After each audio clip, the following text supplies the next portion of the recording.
What's going down, y'all? This is Reed, Black Bert Sugar, Pugilism Company, home of the three-piece combos.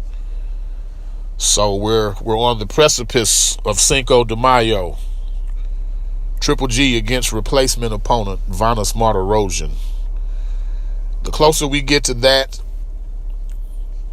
the worst taste I have in my mouth. I have a piss poor taste in my mouth right now. The closer we get to that fight. And it's because we just had a situation where Daniel Jacobs wins and calls out Jermall Charlo in what would be a mega fight. I think that's the people's middleweight championship fight right there. Nonetheless, all the hoopla, all the acclaim, and the actual belts are going to be waged between Canelo and Triple G, not on May 5th, but in September. Just this holding pattern shit that Canelo has us in, it's leaving a piss poor taste in my mouth, to the point where I don't care if Canelo and Triple G fight each other again or not. You remember the timeline. Canelo beat Cotto for the lineal title. He then wasted the next 2 freaking years beating up on Amir Khan and Liam Smith and Chavez Jr.'s dope smoking ass. Those weren't fights anybody wanted to see. Nonetheless, Canelo took them. The one fight we wanted to see was him against Triple G. Took 2 years for that to happen from the time he beat Miguel Cotto. Oh, but let's not pretend Triple G was ambitious either. Instead of sitting around waiting for Canelo, he could have enhanced his legacy with fights against an Andre Ward or James DeGale at 68. There was things he could have done to enhance himself also, but he just sat back and wait. And because of that, us as boxing fans, we sat back and we waited. We finally get these two in the ring, no BS. Ding, the bell rings, pretty good scrap. And then, of course, the verdict is a draw. Everyone knows Triple G won. Everyone also knows Canelo was the house fighter that day. So, the draw is what had happened. That's what had happened. Now, they signed to do it again. Clenbuterol. That pops up. Now you're suspended. Oh, now Ring Magazine wants to release a report that you have clean hair follicle samples. Like, who cares? I don't want to hear that you're clean now. You weren't clean when we needed you to be clean, if at all. Because per the same report, Triple G feels that Canelo was dirty when they fought each other. Which he probably was. That's neither here nor there. Anyway, as we're leading up to May 5th, we're talking about all the wrong shit. To the point where I have no interest anymore in Canelo Alvarez versus Triple G. They can both go kick rocks, man. Oh, and Triple G's trainer, Abel Sanchez, wants to come out saying Daniel Jacobs looked horrible and he's just not the same after Golovkin. Abel, please. Until you got Golovkin, no one had cared about your opinion since you had Terry Norris. Now you got Triple G, you always got these quotes and shit, man. Know when to say when. You didn't ruin Daniel Jacobs. Hell, Daniel Jacobs damn near ruined your guy's perfect record. And if they fought again, I would tab Daniel Jacobs to win that fight. So again, my focus here is the People's Middleweight Championship. Daniel Jacobs against Jermall Charlo.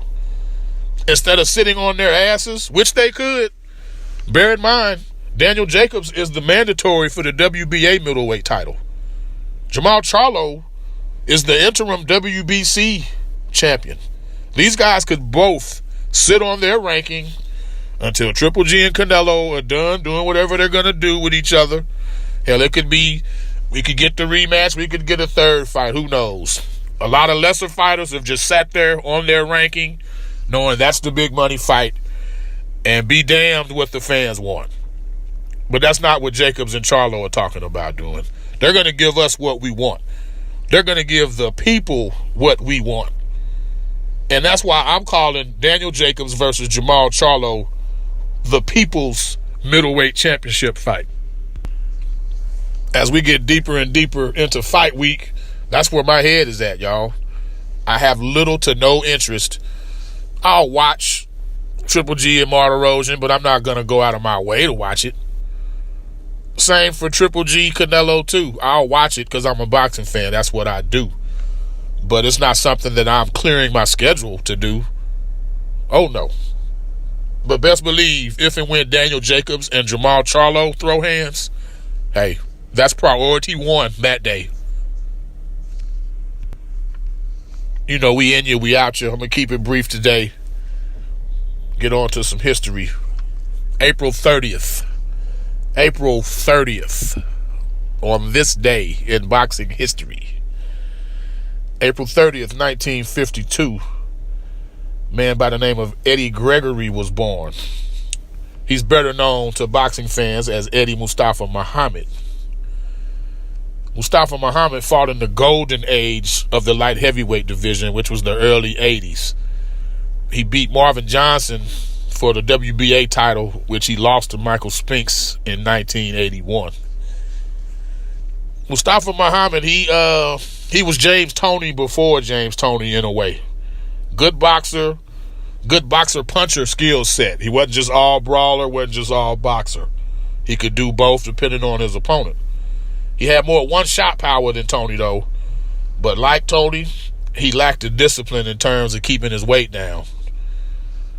Fresh off of winning the light heavyweight title, he had a couple fights at heavyweight. One against Ronaldo Snipes, who came dangerously close to KOing Larry Holmes many years ago. But Mustafa had no business being that high in weight, man. He was good enough to do it. Held his own well, acquitted himself well in those fights, but it boiled down to not wanting to keep his weight down to make the 175 limit. And then the moving up and down got the best of him. He runs into Michael Spinks, loses unanimously.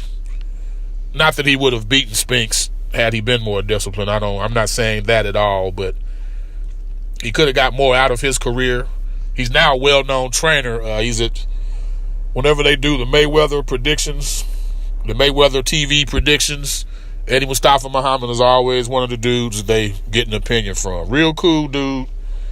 Had a pretty good career. Anyway, he was born on this day, 1952. Also born on this day, April 30th, 1971, Carlos Baldomir.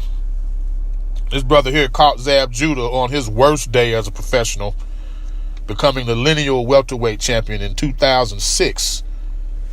After that, Baldomir beat the brakes off Arturo Gatti. But then at the end of 2006, he ran into none other than Floyd Money Mayweather, who beat him unanimously and took his belt.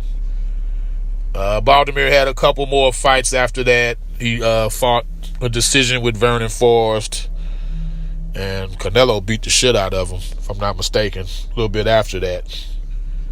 Anyway, Baldomir born today. April 30th, 1976. The greatest of all times, Muhammad Ali won a majority decision, over Jimmy Young.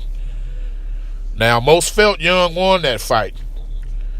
And the truth is, it was probably 3 years removed from when Ali should have been fighting anymore. At least 2. He shouldn't have fought past the Foreman fight in 74, in my opinion. And that's not to even mention the 3-year and 7-month layoff Ali endured for conscientiously objecting to the Vietnam War and the draft. That kept him on the shelf from 1967 until 1970. So right then and there, his prime was killed. His prime was shot. Anyway, he came back, regained the throne. To me, the Foreman fight in 74, he should have retired after that. Shouldn't have fought anymore after that. Nonetheless, he fought Jimmy Young on this day, April 30th, 1976, and won a very, very controversial decision. On this day, April 30th, 1989, Pernell Sweet Pea Whitaker KO'd Louis Lamelli in 3 rounds, retaining the IBF lightweight title. To me, either Sweet Pea Whitaker or Floyd Mayweather is the best defensive fighter I've ever seen. I kind of lean more towards Sweet Pea. Floyd has the upper body movement, but not quite like Pernell did.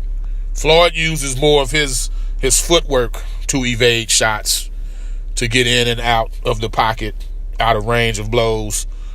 Pernell would stand right in front of you, and it'd be all upper body movement and radar defense, and dudes couldn't hit him. Anyway, yeah, he defended his title today, April 30th, 1989. Good shout, P. And last but not least on my history for today, April 30th, 2005, the aforementioned James Toney fought John Quietman Ruiz. Initially, it was ruled a unanimous decision for Toney, but it was subsequently changed to a no contest after he tested positive for a banned substance. See how we bring it all together? Eddie Gregory's Toney-like. Toney also fought today. Toney tested positive for a banned substance.